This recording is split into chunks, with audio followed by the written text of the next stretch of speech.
to The Insomniac Show with Nicolette and Brian. We'll get real deep with you, educating, inspiring, and solving problems with some of the most inspirational humans on the planet. Buckle up and come on the journey. I'm excited. All right, guys, I'm Nicolette, and today Brian and I are here with Tina Bakehouse, and she is a chief communicator here to share some insight into speaking and storytelling with us. She also lives on a farm, which is really cool. So maybe she'll tell us a little bit about that after. And we really appreciate you. We really appreciate your time today. Thank you for coming to chat with us. I'm excited to be here, Nicolette. I'm excited to meet both of you, Brian, too. All right, Tina. So tell us a little bit about yourself and your journey to speaking and communicating and storytelling. Was this something that you always wanted to do? Was this a passion you always had? I was the little girl that grew up on a farm and had a brown Fisher Price tape recorder with a microphone with that big orange sponge on it. And my front porch became a proscenium stage. And I would create talk shows, reenact the Muppet Show. I am a kid of the late 70s, early 80s. And I also just crafted all kinds of stories and scripts that I would rope my younger brother and sister into that we would perform for friends and family annually, especially for my parents' wedding anniversary every year. And so I had this love of creating and performing and just of the spoken word. And as I grew up into the world of high school, I did high school speech and theater and college as well. And so for about 20 years, I taught communication and public speaking and all things of how do you perform and present with confidence, with clarity, and with authenticity. So I taught at the high school level for a chunk of time, got my advanced degrees taught at the collegiate level for 10 years. And after that, I decided, why not explore, try something new? And a nonprofit created a job for me to promote the arts in 8 counties here in Southwest Iowa. And after I did that for almost a year and a half, I got a little burnout and explored the idea of working for myself. I've been doing this side gig of coaching and doing workshops for 10 years or so. But I went to my local bank and said, hey, how can I help you? And they said, we'd like to hire you. Would you like to be our storyteller for the town and help with economic development and community development and education? So I did that for 2 years. And the international pandemic came in. And I realized that I'm called to do one thing, and that is to help people communicate effectively. I don't think people realize who don't live in small towns or have never lived in small towns, how important it is to actually tell the story of a small town, to even bring people in to come live there or visit or whatever the case is. It's huge. It is absolutely huge, particularly in rural areas where stories are so much more memorable. You have to have some sort of identity. And that's what I love about my little small town of Malvern, is that it's artfully growing, and that we have the art church where an artist left, got trained in Arizona, and then came back, and he's attracted some other artists to come into this really small community of about 1,100 to have multiple little art galleries. We have a wine room that's opening up. We have live music and food every Saturday throughout the summer, and a beautiful Wabash Trace biking trail that goes through the town, and some fun places to eat, to connect with each other. And so it's sharing that story, because that story has stay power. We can share all the data in the world, but stories resonate and people remember them more. It brings out the human in us. Now, you mentioned you taught different levels. So from high school to the college level, and then eventually, I'm assuming more in the, adult, fully adult level. Do you notice any common themes there amongst those different groups when it comes to teaching, this kind of skill? Absolutely. I think at the core, that confidence and lack of confidence is there. Whether you're a preteen who's finding themselves figuring out who they are, being awkward, all things that we know happen our freshman year of high school, to being an executive. I've coached CEOs of big companies, and TEDx speakers, and everybody in between, managers, middle managers for smaller companies, nonprofits, for-profits. And the streamlined thing that I have found is that we get in our head a lot. And when we get in our head, we have these weird tapes, and we get the monkey mind going of, ooh, am I smart enough? Am I funny enough? Are they judging me? All these crazy thoughts come through our minds, and that affects and influences how we show up, what kind of poise and presence that we display. So I've always really worked with, whether you're a young person trying to formulate who you are, what's that authentic speaker style, to you're a professional that's been in the business world forever. It's finding out, who am I, defining that, and noting that poise is a verb and presence is a noun. So it's the work that you do with your voice, with your body, with the content is the poise piece. And the presence is that state of being, that once you know that, you're able to show up as that person and you know who you are. Do you think some people are naturally more like that than others, right? Some people, it's just easy to get out there in front of people, talk or tell a story or share themselves. And is it because they're not worried about I'm being judged or whatever? Is it just more natural for some people? That's a good question. So I do think that there are some people that just gravitate to it more as a talent, as a skill. And so guess what they do? They do it more. So when you do it more, it becomes a lot more comfortable and you're much more at ease. I mean, there's this, I'm certified in Keirsey temperament. And so temperament really plays a big hand in about 50 to 60% of who you are, affects how you work, lead, and communicate. So we as human beings use tools and words to reach our goals. And the way we do that is different from the person next to us generally. And so whatever is natural, you know, Brian and Nicolette, you both feel very natural and at ease to have conversations with people. You just show up and you just organically let it happen, but you do it a lot also. So there's a part of you that your temperament is called to do that. That's where you get your energy. You light up when you're around people potentially, but other people, they have to work at it a little bit. It's not that they can't learn to do it, but they have to work at it, and it's taxing on themselves in terms of being around lots of people or presenting, because both extroverts and introverts can be very engaging communicators, speakers, and connectors. It's just a matter of advocating for yourself and knowing what you need to take care of yourself so you can be effective. Right. Or you can just be like me and not care what anyone thinks of you. That's right. That's right. There you go. And I think that's wonderful. I mean, I've always been that person too, where I haven't cared what people have thought. I mean, I still rollerblade and I'm in my mid 40s and I probably look silly as heck rollerblading through towns and stuff in small town Iowa, but I don't care. I'm having a great time waving at people, talking to people. And when I show up into a networking space, I wear my bright purple blazer and a big smile, and I just show up and put out that energy and connect with people. That's part of who I am. And the theatrics come out. I'm enthusiastic and I'm a creative and I'm kind, and I know those things about myself. But I think you're right that there are some people who naturally just don't go to that headspace and worry. They just be. But I do think the people that do go to that headspace and worry, they can choose to be and get into that mindset and be trained, because there is a way to reframe and retrain your brain. So do you think it's so, because, you know, a lot of us, you know, who do speaking or things like that, you go into that zone or that flow state, like when you start, right? So for people who it's not more natural, do they need to sort of get into that, okay, I'm going on stage and now I'm going to perform, or I'm going to. Actually, Brian, I have a question that's going to tie into that, because it's about preparation almost. Like for those people who are not natural at it, do you think that preparation then gets them into, let's say, that flow state, like being better prepared?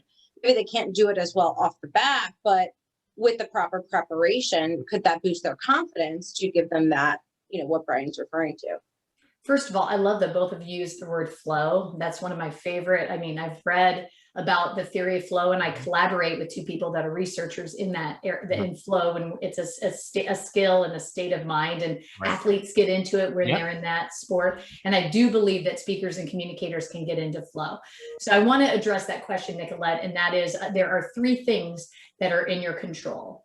And what I think freaks some people out, and I don't think Brian or you are one of those people, or me, is uncertainty, just not knowing. And so there's three ways to which I think that you can get into a better, calmer, stronger, authentic self to show up in your best way to communicate effectively. And the first is preparation.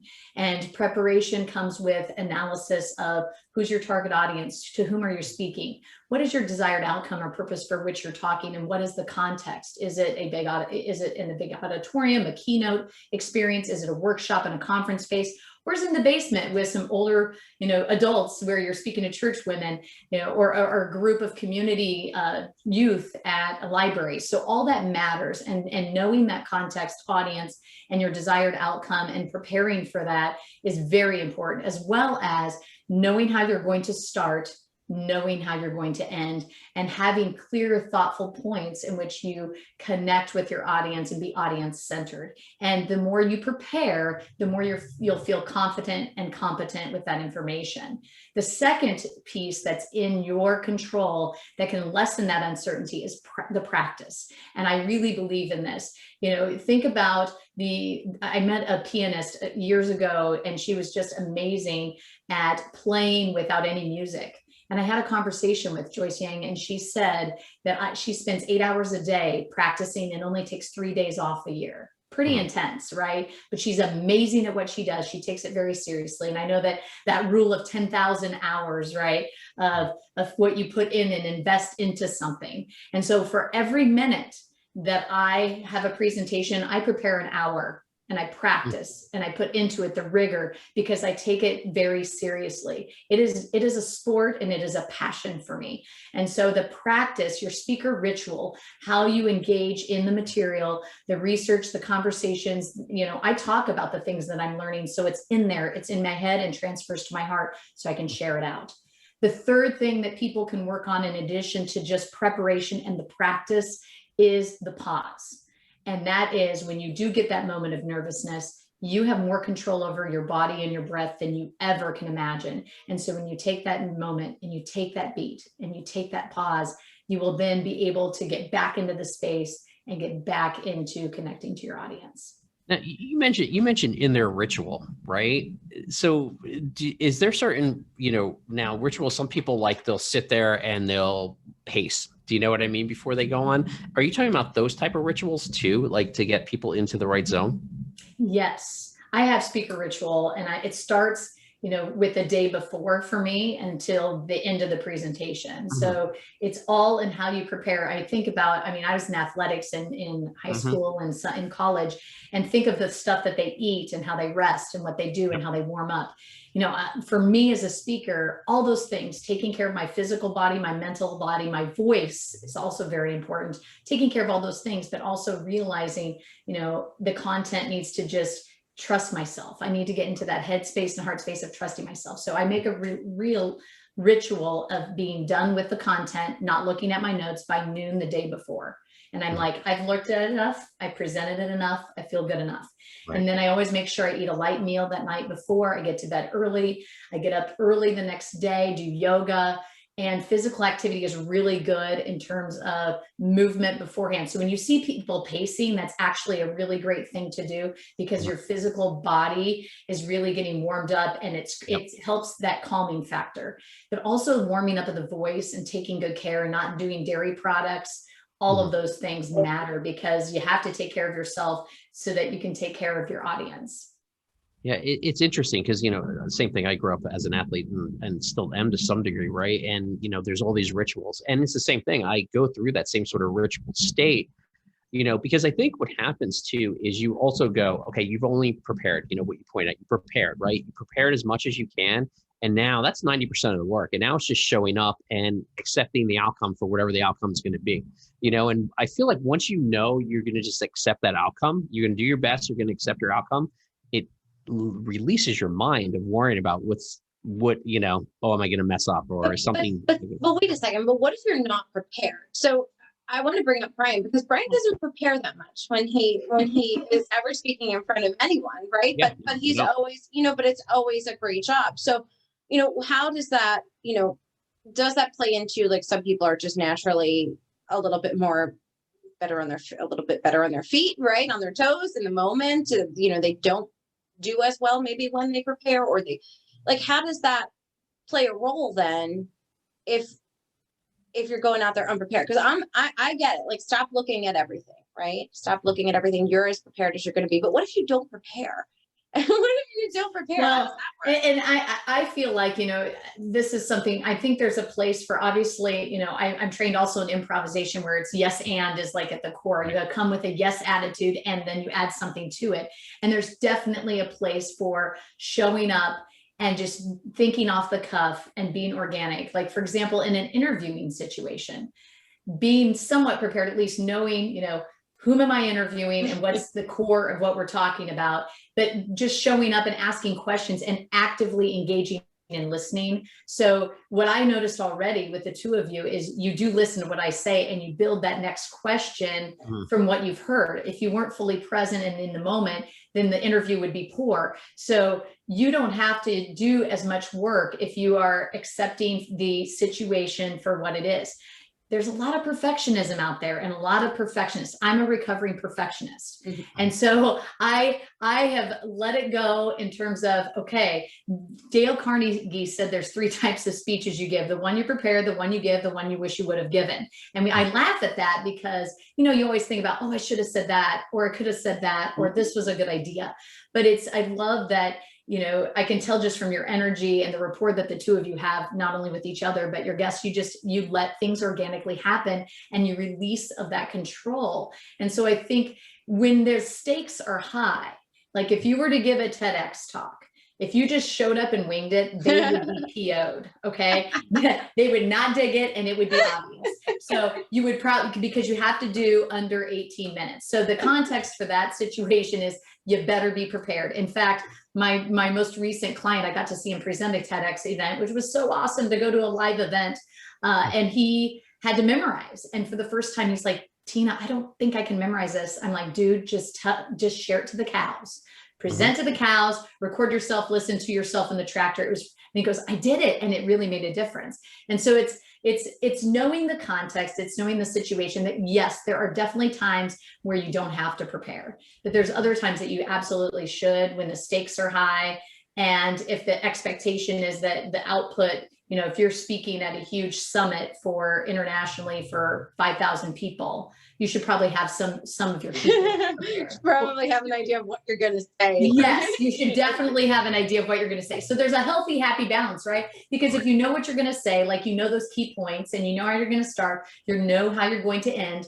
What I think is great is let the heart go too. Allow yourself to deviate for a hot minute because I'm in the moment for this audience. They need to hear this. And that's a good, cool thing. And I think to Tina's point, you've done the 10,000 hours, right? Usually in whatever you're talking about, you're an expert usually at whatever you're presenting on. So, once you do the hours, the work on the other end gives you the ability, right? Once you build the foundation, the work on the other end gives you the ability to, I'm going to use Tina's words here, but speak from your heart, right? To really have your passion come out versus going, here's the memorized, 15 bullets I need to hit, right? Because you've done the foundation, you know what those bullets are, like it's instinct almost. That's at a certain point when you've done something for so long that you're basically going and you're saying, okay, this is why I love it. And that's what comes across. That's what I love. Like I love when I see people get, even if it's something I'm not excited about, I get excited seeing people get excited about what they're talking about because I'm like, oh my God, this is awesome. Because they're excited, you get happy for them or even just in the moment, even in their moment. It's that postural echo. That's a nonverbal form, right? You lean into it and you mirror each other, which is a beautiful thing. And that's how you connect with each other. And absolutely, I totally agree with that because what I've noticed is now for the last, 10 plus years, I have certain content areas in which I've been teaching, training, doing keynotes, branching off keynotes off of. And because I've been reading rigorously about it, talking about it, not only in front of formal audiences, but in conversations with people, it's in there. And what's great is I let the moment happen and let the in there come out there. And that's when it becomes really awesome. And the passion really shines through is that you are able to just allow the moment to be and you just be. So then what is your advice then for those who don't have the hours yet? Because I'm sure there are a lot of people who, let's say you've got a new job or something and you have to do a presentation or, even something that small can be very intimidating for people who are just kind of getting into that. So how do you tackle something like this when you don't have the years of experience under your belt, right? And you haven't been living and breathing it for so long where it's a part of you. how do you exude that confidence then? It's to just get started. I think about the summer of my 8th grade year where I had this dream and this goal. I'm going to make varsity girls basketball. And this was back in the day when it was Iowa 6-on-6 and you were a forward or a guard. So I wanted to get really, really good at my left-handed layup because I could trick the guard. And so every day that whole summer, I did left-handed layups 3 times more than I did my right-handed layups. And my mom would flash that light and come in, it's late, it's after 10 o'clock. But it was in that rigor of first setting the goal. And that goal is, okay, I know that I need to communicate and I need to present. And so you first need to set a concrete goal of, I'm going to do this. And you make that game for yourself, because I'm competitive in nature. And so I did this during the pandemic. For the first time, I was doing keynotes virtually. And the first one really freaked me out because I get energy from people. And when all of a sudden I have an audience of 200 people and I can't see or feel them all, and I'm looking outside my panoramic window and I see goats and trees, that's really bizarre to me, right? It doesn't feel natural. It feels not organic. It doesn't feel authentic. But what I did is I made this game for myself, and I did 5 one-hour sessions on Facebook Live teaching how to be an authentic speaker. So not only did I share content with people to help them, but I was helping myself along the way. So it's first create the game that you need to do, that goal, set that goal, and just start doing it, and start small, start little. Maybe it's going to a chamber networking event and just start talking to people you don't know. That breaks down that barrier of the unknown and the uncertainty and gets you more comfortable. Then it's maybe reaching out to some professional friends, say, hey, can I practice with you on Zoom or in person? Get that going. I mean, I even practice my presentations with my mother and mother-in-law, and I used to do it with my grandmother too, where I just saying it out loud and getting some feedback from people who love me and are supportive no matter what, warms me up and gets me in the mode. And then it's making a goal of, okay, do I want to do a mock story? Do I want to do a TEDx? Do I really want to do a keynote? And create that signature talk, and then set a goal for actually doing it. And so then you see your steps along the way, but it's just getting started, getting practice. Now, you mentioned a couple of times like physical things, like, layups. Do you think athletes have an advantage? Is part one of the question. Part two, I'm a true believer in sort of mind and body, right? Like you need to be physical as well as mental, because I'm a very physical creature. Do you think that helps also in speaking? Absolutely. 110%. So I have found that the physicality, and I'm a mover, I'm a goer. I have this Vata energy, very wind-like, and love to go moving fast and quickly. And so when I feel that little bit of butterfly formation going on, which is normal, but it doesn't go out of control, I actually make time every time before a talk to go on a really rigorous walk outside on the farm with my dog. And I say the speech, and I say the beginnings, and I say the things, and it feels good. It's that movement. There's actually research out there that's getting outside, getting movement actually enhances your creativity. It clears your mind, and it's getting away from all the gunk and the junk.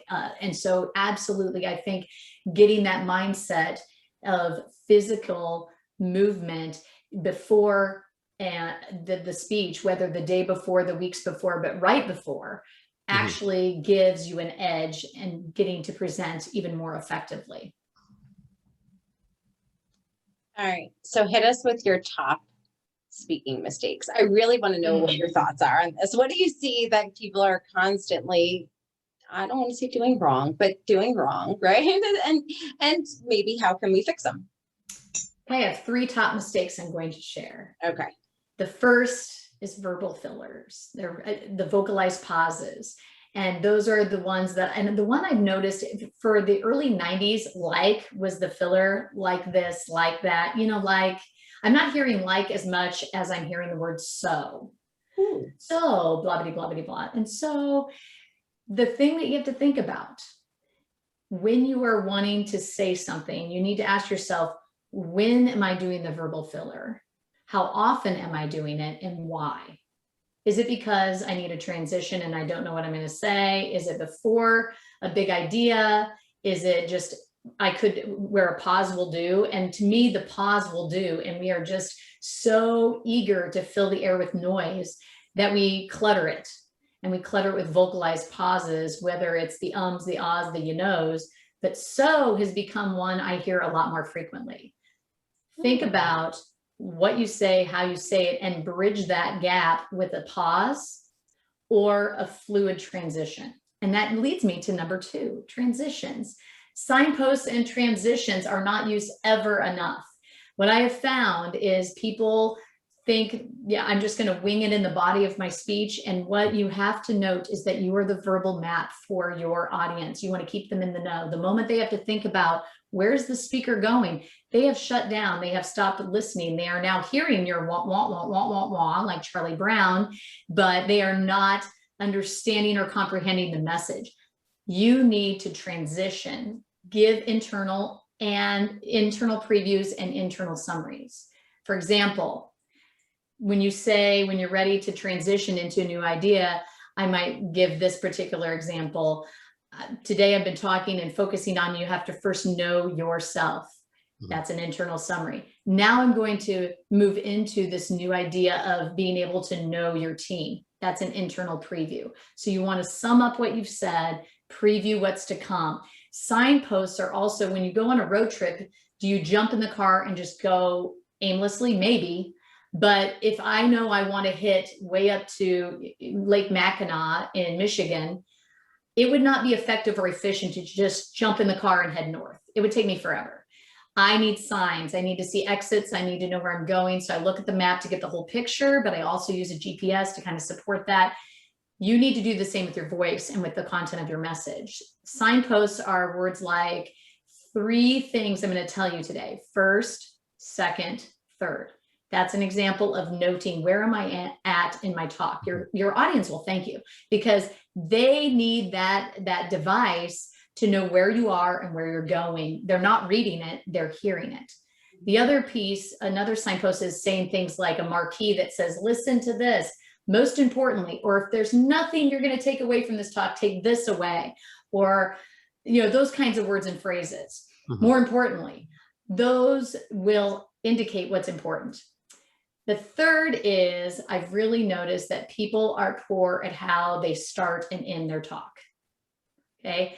Think of a hourglass that they should mirror each other. You start broad with a really good hook, and then you get really narrow into what is your talk about. You should do the exact reverse, start really narrow, remind us what your talk is about, and then end broadly like a really cool, poignant pow, if you will. So know how you're going to start, know how you're going to end. I think stories are beautiful, embed them in the body, but that first hook, the first thing you should say is not, hi, my name is Tina B. I'm here today to talk about. That's not great. What's much more powerful is if you dive in, I'm 10 feet away from Alan Alda and I'm freaking out. I'm going to tell you a story, so you dive into that story. All of a sudden you're like, ooh, I want to know more. Pique the curiosity, whether it's a story, a startling fact, a rhetorical question, engage the audience by a show of hands. How many of you, Bobby, Bobby, Bob. Same with the ending. End powerfully. This is your opportunity to lay out a challenge to the audience, a perfect utopian vision, a cool personal reference or story, something to get us to think so that we have that advocacy statement for what do you believe? What do you care about? And don't end with thank you. Unless you're doing TEDx, that's their kind of rule, because the audience should be thanking you for your information and your time. So an example of that might be after I tell a story, at the end of the day, in order to be effective, you need to connect with each other. You need to be together so that you can communicate for results. Stop, pause, and say, what questions do you have for me? So those are the 3 things I would recommend is work on those verbal fillers, know when and how often you do them. Think about signposts and transitions. And finally, how do you start? How do you end? Hook at the beginning and have good, powerful pow at the end. I feel so educated right now. You are really captivating, I must say. Thank you. I really must say. I have one question though before we go. Do you still have the recordings from your Fisher Price recorder as a kid? You know what? My mom does, I think. And I found a tape or two. And what's funny is I can't get rid of a little cassette tape because I'm like, I want to play these. And I actually have tapes of me interviewing my grandfather when I was a junior in high school for my sociology project, which he's passed away. So that's pretty cool. And I did some interviewing projects for grad school. So I have another set of grandparents where I interviewed them. But yes, I do have some of those, and my mom has saved them, which I'm grateful for because she is a saver and I tend to toss out. But those recordings, they were some cheesy radio talk shows, all things random. And I would make my brother and sister, the poor kiddos, wear costumes that I had designed in my beautiful 7-8 year old mind and beyond. But yes, and I really recommend people recording themselves speaking because you catch things. And you also, it's a good way to practice your speech by hearing yourself, even though it seems awkward and weird. It's really a great form of practice as well. If you're driving, to hear yourself on record for your keynote.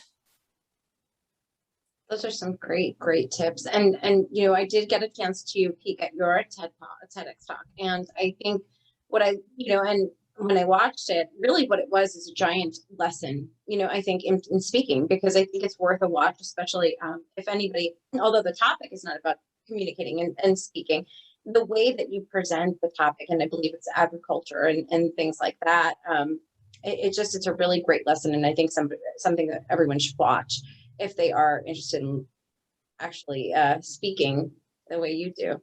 Well, thank you, Nicolette. Yeah, it was about ag arts, and I was doing work on the farm teaching people where their food comes from. My next goal is to do a communication focused TEDx. I just have to find that inner talk. There's just so many pockets and bubbles out there of things I'd love to talk about. Well, please let everybody know where they can learn more about you and anything else that you're working on right now. If you want to send us there, please do. Absolutely. So tinabakehouse.com is my website. You can get lots of really great communication, helpful insights. I have videos there as well as a blog. I write heart to heart. I have a connection with a gal several hours away that she reads my stuff on her radio program. So that's a lot of fun to write stories to help you communicate more effectively. And you can get that newsletter as well with the tips and with upcoming events. I do occasionally virtual webinars. And my hope is to get started here September 10th. I'm doing a flow retreat actually here at the farm, teaching flow and communication. So to be continued on that front. And my hope is to really get some more storytelling events where I bring people's stories out and we share them together. We learn and connect together. So tinabakehouse.com, and my YouTube channel is Effective Communication with Tina B. You can also follow me on Facebook, Tina B LLC, and Tina Bakehouse LinkedIn. Lots of places to find fun rooftop chats because I get on the top of my rooftop and talk about ideas, possibilities about communication. And we got to have you back on, Tina, to talk about storytelling. So absolutely, that'll I would love fun. That. We went awry, but thank you so much. We really appreciate your time. Thank you.